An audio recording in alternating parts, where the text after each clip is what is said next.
U.S. Treasury Secretary, and joins me from Harvard.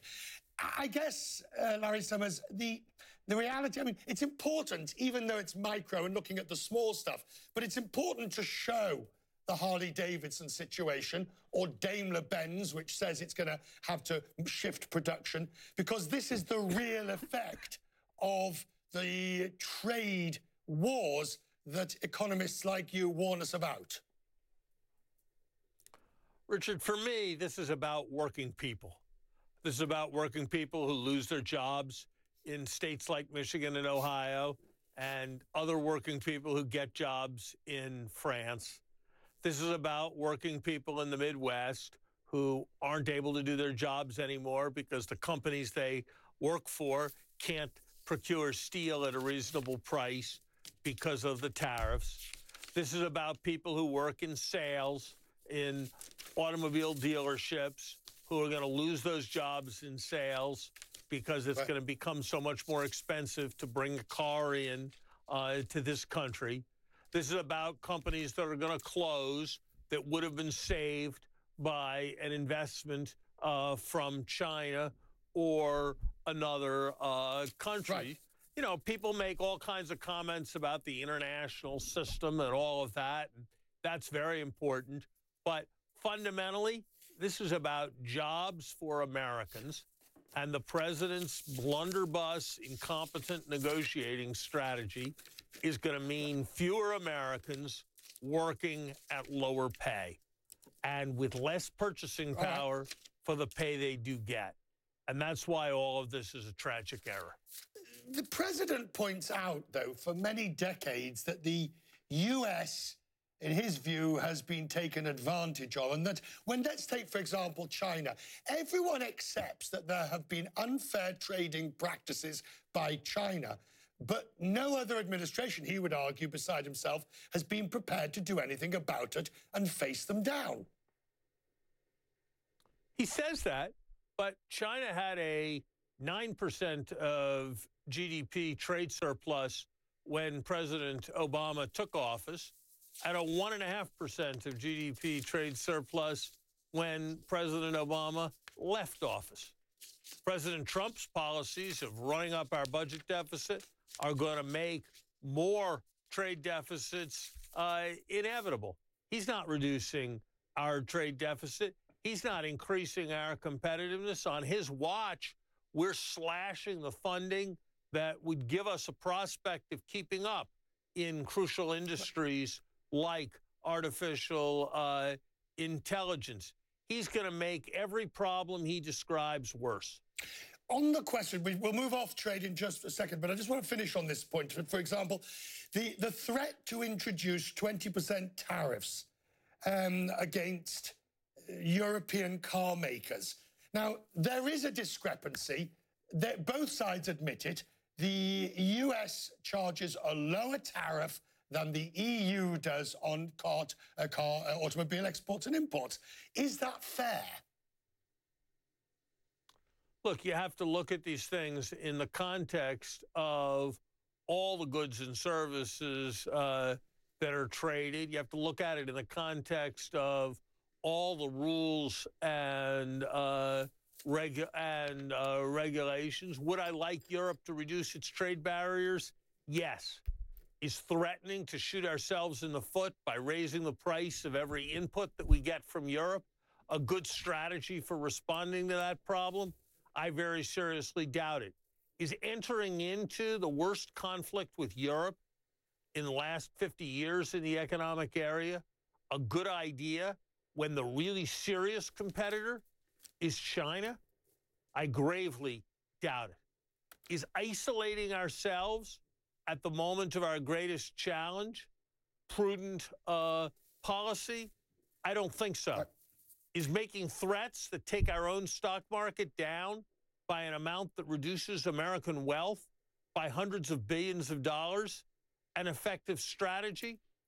No, I don't think it is.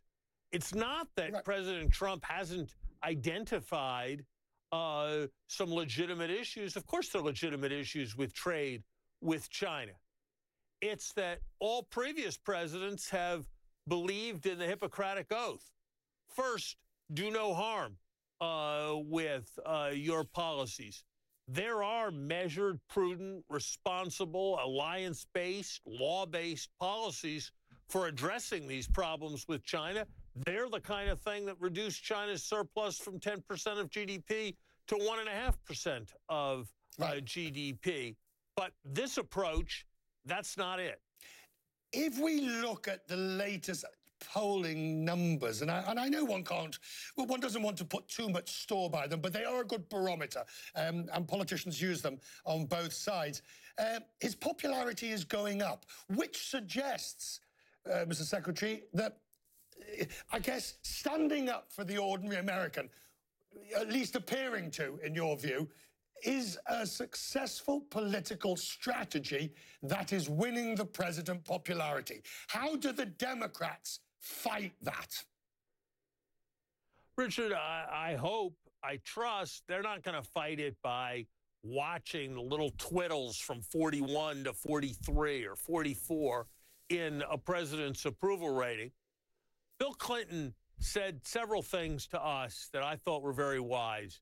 He said, in the short run, strong and wrong can often win. But in the long run, good policy is good politics. This is strong in a certain sense. At least the rhetoric is intense. The policy is wrong. It's making us poorer. And I believe that the right approach is to stand up for renewing America at a moment of high challenge. That's about bringing us all together, not pitting those of us with different colored skin against each other. That's about investing in fundamental science, not slashing the available budgets. That's about renewing our commitment to having a decent infrastructure in this country, not cutting back on all kinds of public investments.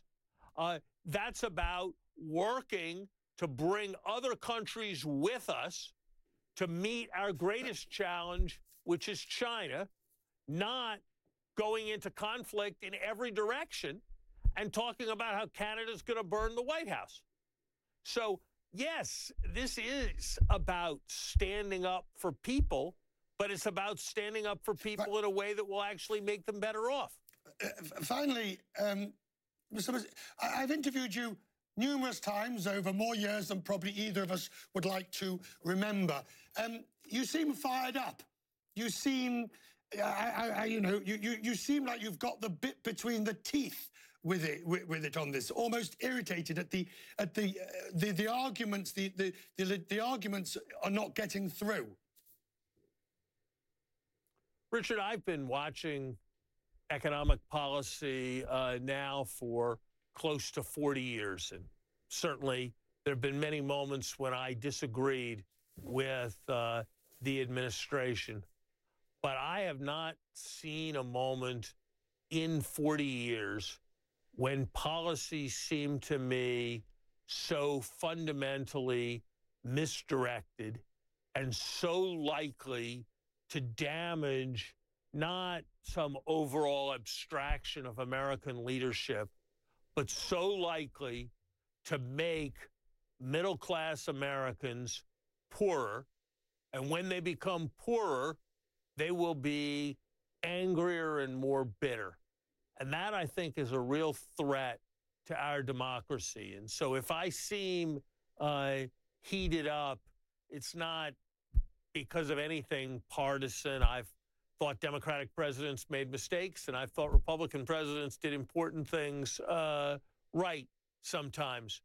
But it's because of a lack of seriousness and strategy about issues that threaten the kind of country that my children are going to inherit. That's why I sound heated up.